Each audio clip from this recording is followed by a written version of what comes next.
Bueno, retomando el video anterior, porque se me fue el internet un momento, estaba diciendo que vamos a definir el orden del cuerpo a partir del conjunto P. Entonces decimos que X es menor que Y, si solamente si Y menos X está en P, o sea, si Y menos X es positivo.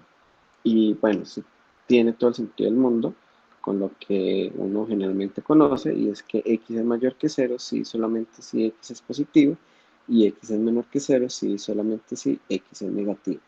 Y vamos a denotar x mayor que y si solamente si y menor que x, pues para manejar, digamos, los dos símbolos de desigualdad con mayor fluidez, y también eventualmente pues utilizaremos el mayor igual y el menor igual.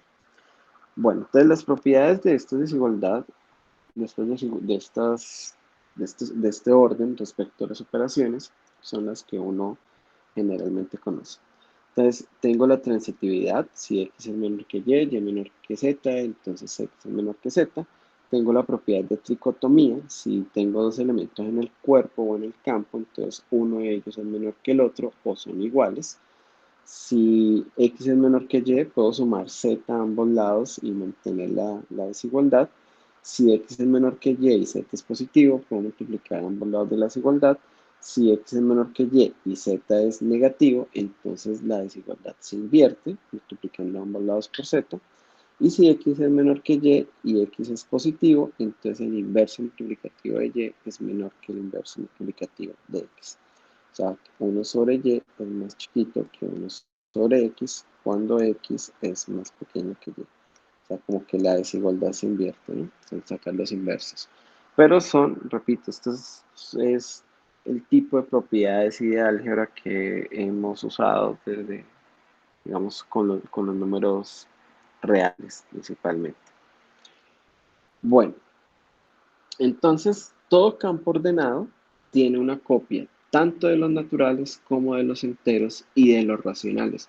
Es decir, cualquier campo, si él ya es ordenado, automáticamente él tiene dentro una copia de estos conjuntos, pero no tanto como lo hacemos en los conjuntos infinitos, sino que es algo mucho más fuerte porque es una copia algebraica, es decir, los naturales se comportan como los naturales, en suma de los enteros y los racionales igual. Entonces, ¿cómo se logra eso? Pues simplemente vamos a usar mucha notación, es básicamente una identificación. Si yo el uno lo sumo n veces, este es el n de los naturales, y lo sumo 20 veces, pues eso me va a dar un número o un elemento del campo, y a ese lo voy a identificar como el mismo n de los naturales. Es una identificación, ¿sí? Eh, por ejemplo, si fueran matrices, entonces supongamos que sean matrices y supongamos que el 1 es la matriz que diagonal unos. Entonces, cuando yo sumo ella dos veces, entonces me queda 2 en las diagonales y ceros. Bueno, es como si yo dijera que este es el 2, ¿sí? Entonces es una identificación. Y lo mismo, que esto sí ya lo he hecho hace un momento, cuando sume x n veces, pues eso será como n por x, pero este es el n pues, de los naturales, pero yo lo identifico. O sea, para poder hacer esta operación, este n tiene que ser el n del campo, pero yo lo identifico con el n de los naturales. Sé que puede ser un poco confuso, pero digamos, traten de pensar que K es un campo abstracto, es realmente muy abstracto, y simplemente es que algunos elementos especiales voy a identificarlos y a tratarlos como si fueran los números naturales, enteros y racionales. Bueno, y tenemos este orden. eh, Esto viene dado, pues digamos, desde la estructura del orden del campo.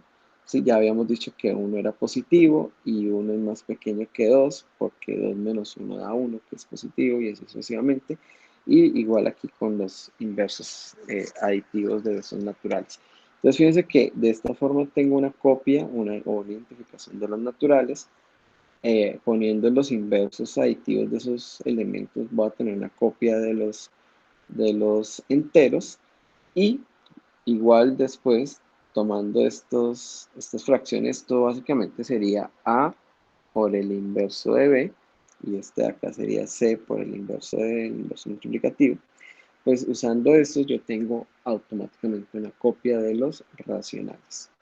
Y esta orden, digamos, funciona igual que el orden en los racionales. ¿Sí? Ahora hay que probar, ¿no? esta equivalencia que está acá, pero no es difícil. Entonces, cualquier campo, por muy abstracto que sea, dentro de ese campo siempre tendremos una copia de estos conjuntos numéricos que manejamos bastante bien. Bueno, eh, como una aplicación, digamos, de estas desigualdades, tenemos la llamada desigualdad de Bernoulli.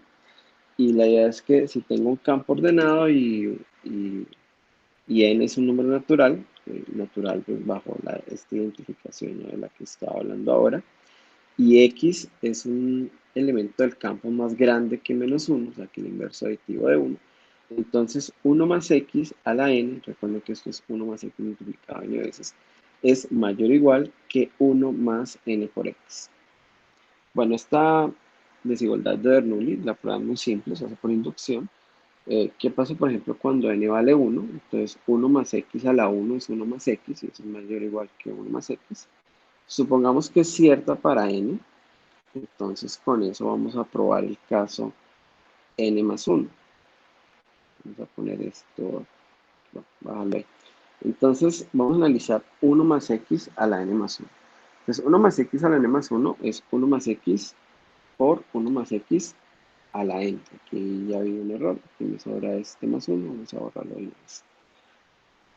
Entonces, esto es 1 más x a la n más 1. Bueno, aplicar la hipótesis de inducción me dice que este de aquí es mayor o igual que este. Entonces, esto lo dejamos igual.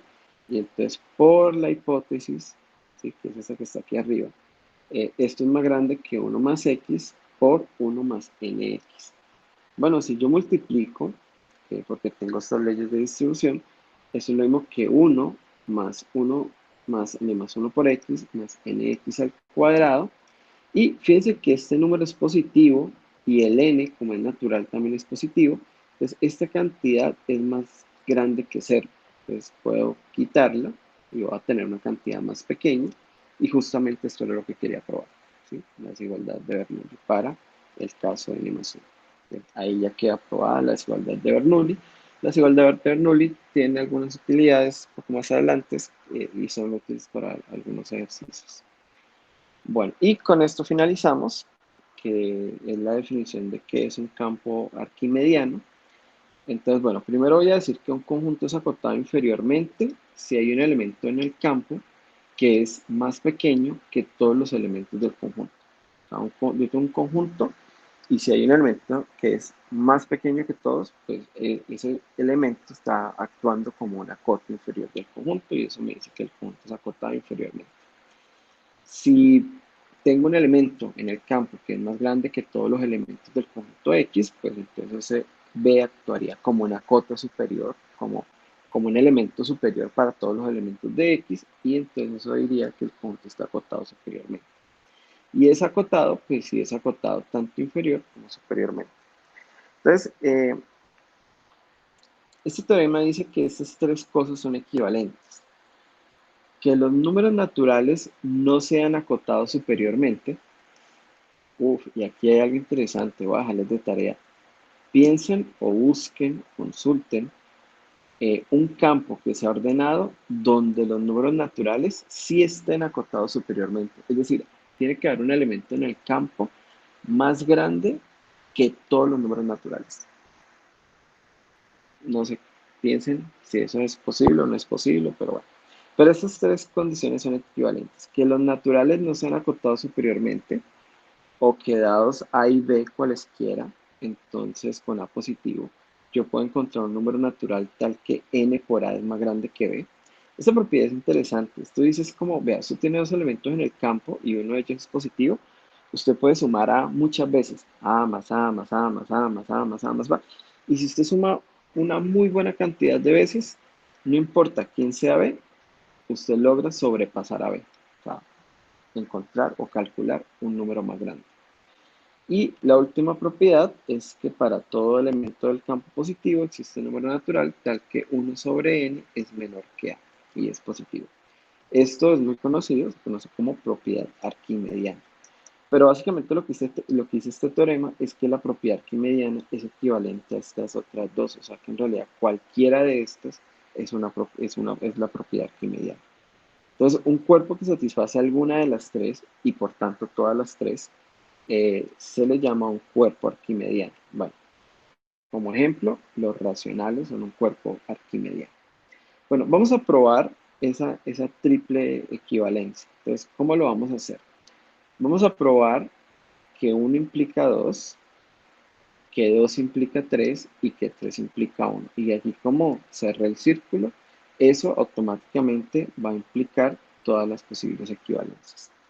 Claro, porque si 1 implica 2 y 2 implica 3, entonces ustedes saben que en lógica esto es transitivo y entonces 1 implica 3. Entonces esta flechita que está acá queda implícita. Ahora, si 2 implica 1 y 1 implica 2, entonces en realidad 3 implica 2. Entonces esta flechita acá también queda implícita. Y bueno, si este es un sí, solo sí, y este es un sí, solo sí, pues ya este tercero también es un sí, solo sí por transitividad. Entonces cuando uno va a probar una equivalencia entre tres, digamos, proposiciones como esta, basta con hacer un círculo cerrado en las demostraciones. Bueno, entonces vamos a chequear rápidamente 1 implica 2. 1 implica 2 estaría diciendo, si los números naturales no son acortados superiormente, entonces dados A y B con A positivo, yo puedo sumar A más A más A más A una cierta cantidad de veces y sobrepasar a B. Entonces vamos a analizar un poco aquí la prueba.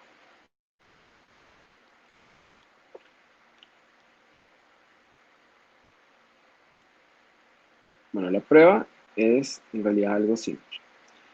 Dice, tomemos A y B en K. Tomemos A y B en K y A positivo.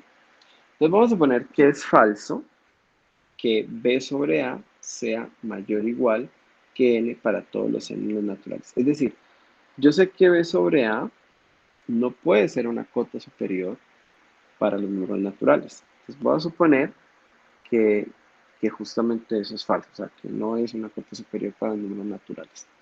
Entonces, pues, negación de para todo, tiene que existir un número natural n para el cual B menos A sea más pequeño que N. Y ahora multiplico por A ambos lados y me queda N por A más grande que A. Entonces, ahí está. ¿Sí?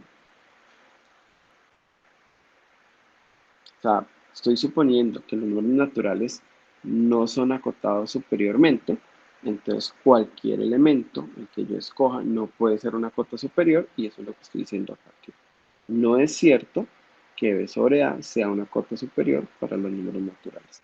Eso lo sé, que estoy suponiendo que por hipótesis de uno, que los números naturales no son acotados superiormente. Bueno, vamos a analizar 2 implica 3. Entonces, la idea es, dados A y B, A positivo, yo puedo sumar A muchas veces y sobrepasar a B. Y voy a concluir 3, que quiere decir que entre 0 y A hay un inverso de un número natural, tomando tal vez el número natural suficientemente grande. Entonces, dado A, vamos a considerar en el 2 B igual a 1. Entonces, tiene que existir un número natural tal que el n por A es más grande que 1. Ahora, multiplico por el inverso multiplicativo de n y entonces me queda A más grande que 1 sobre n. Como n es natural y 1 es positivo, pues ese cociente es positivo y entonces 1 sobre n está entre A y 0. Entonces, ahí he probado 3. Y ahora vamos a probar que 3 implica 2. 3 implica 2 tampoco es muy complicado. Entonces dice, supongamos que existe, recuerden, 3 es que entre A y 0 siempre hay un 1 sobre n. Y el 1 es que los números naturales no son acotados superiormente. Entonces vamos a actuar por contradicción. Supongamos que los números naturales sí están acotados superiormente. Eso quiere decir que existe un elemento en el campo que es mayor o igual que todos los números naturales al mismo tiempo. Entonces, pues claro, este b tiene que ser mayor o igual que 1, ¿no? Si es mayor o igual que todos los naturales, en particular es más grande que 1 y por tanto es un número positivo. Entonces, 1 sobre b también es positivo, ¿sí? Recuerden que lo probamos hace un momento, si un número es positivo, su inverso multiplicativo también. Bueno, y entonces ahora aplicamos 3. Entonces debe existir algún número natural tal que ese número natural está entre 0 y el número que, o el campo, el elemento del campo que yo quiera, que en este caso va a ser 1 sobre b. Y si 1 sobre n es más pequeño que 1 sobre b, al sacar inversos multiplicativos la desigualdad se invierte, o sea que b es más pequeño que n0. Pero eso es una contradicción porque ya hemos dicho que b era más grande que todos los números naturales. Aquí estamos diciendo que es más pequeño que este número natural en específico. ¿Vale? Como es una contradicción, la suposición inicial de que los números naturales eran acotados superiormente es falsa. Y ahí termina la prueba. Bueno, esto era todo lo que, digamos, faltaba para la clase del 21 de agosto. Entonces, con esto finalizo. La próxima clase podemos retomar algunas de las ideas que hay acá y empezaré a hablar sobre conjuntos de números racionales que, aunque son acotados superior o inferiormente, no poseen un supremo o un ínfimo, y eso trae, digamos, algunas consecuencias importantes para la completez del conjunto de los números racionales, lo que implica la necesidad de trabajar o de tener un conjunto mucho mayor. Bueno, entonces eso ha sido todo por hoy. Muchas gracias. Feliz fin de semana a todos.